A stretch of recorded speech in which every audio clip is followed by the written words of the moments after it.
rangkaian cinta. Ya. Kontrak pertanggungan dapat menjadi solusi alternatif terbaik untuk melestarikan kekayaan tanpa rasa khawatir untuk potensi sengketa, ya, potensi tidak liquid. Dalam mencapai keharmonisan keluarga dan suksesi, ya, penerus bisnis, lanjut bisnisnya, ya. Karena kontrak pertanggungan adalah bebas biaya ini biaya tentunya, bebas pajak dan tidak ada sengketa karena masuk ke penerima manfaat. Ya. Liquid dan dapat mengakumulasi nilai aset, tidak dipotong utang, ini paling penting. Prosesnya lebih cepat, tidak pakai belit-belit, ya kan, paling 1 bulan setelah kematian jadi, ya udah paling 1 bulan prosesnya. Tepat sasaran dan langsung kepada penerima manfaat yang dituju. Sumber pendanaannya murah banget, ya, dan kita bisa mulai dari sekarang, tidak harus nanti. Meskipun nanti penerima manfaat ada yang ngakoni anak yang lain, tetap nggak bisa karena yang ditunjuk. Oke, jadi gini.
Ini aja teman-teman.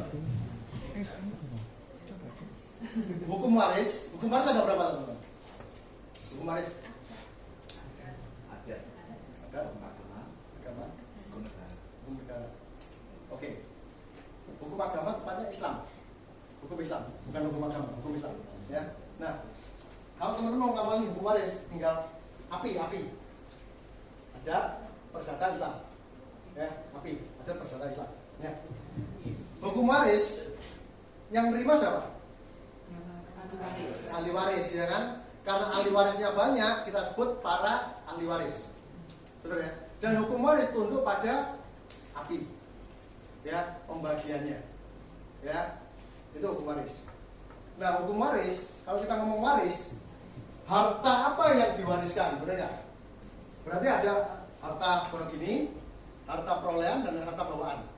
Ya, apa itu harta bawaan? Harta bawaan adalah harta yang sebelum kita menikah. Harta bawaan, ya. Harta perolehan, harta dikasih dari orang tua. Harta gonogini, harta yang dihasilkan bersama saat menikah. Benar ya teman-teman ya?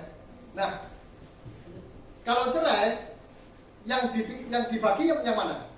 Gonogini. Tapi hari gini memang ada yang masih ingat-ingat, ini harta perolehan, harta, tak rasa hampir semua campur, teman-teman. Benar nggak? Hampir semua campur, jarang yang dipisah gitu ya, harta bawaan. Even kalau dari harta orang tua pun kita dikasih, ya kan, kasih rumah misalkan, wes rumahnya tak jual, tak belikan rumah baru. Jadi kalau gini teman-teman, ya, wes aku dibeliin rumah dari orang tua. Oh, pasangannya, wah kamar mandinya kurang apa, ya tak renovasi.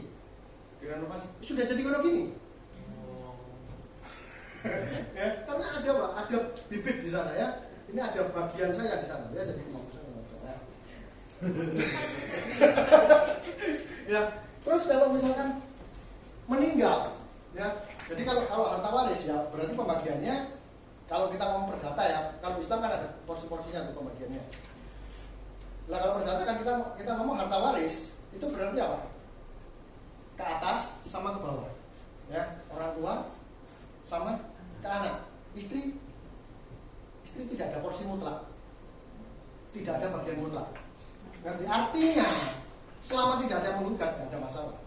Teman-teman sering lihat di YouTube orang tua digugat sama anak, ya itu Itu tuh, ya. Dan sifat hukum waris itu sifatnya saling melengkapi, bukan mana sih lebih bagus, bukan mana yang dipakai negara. Misalkan sekeluarga ini misalkan orang 3 misalkan, satu anaknya sekolah deh, sing wedok, ini keluarga muslim ya, yang perempuan sekolah di 2 anak, satu sekolah di Australia, satunya yang cowok di rumah, maksudnya di Indonesia, ya, dia sekolah di Indonesia. Nah, bagi muslim, anak cowok itu mendapat bagian yang lebih besar daripada anak perempuan, betul ya? Nah, tapi anak muslimnya ini modern, dia tinggal di Australia, dia mungkin pakai perdata, boleh nggak?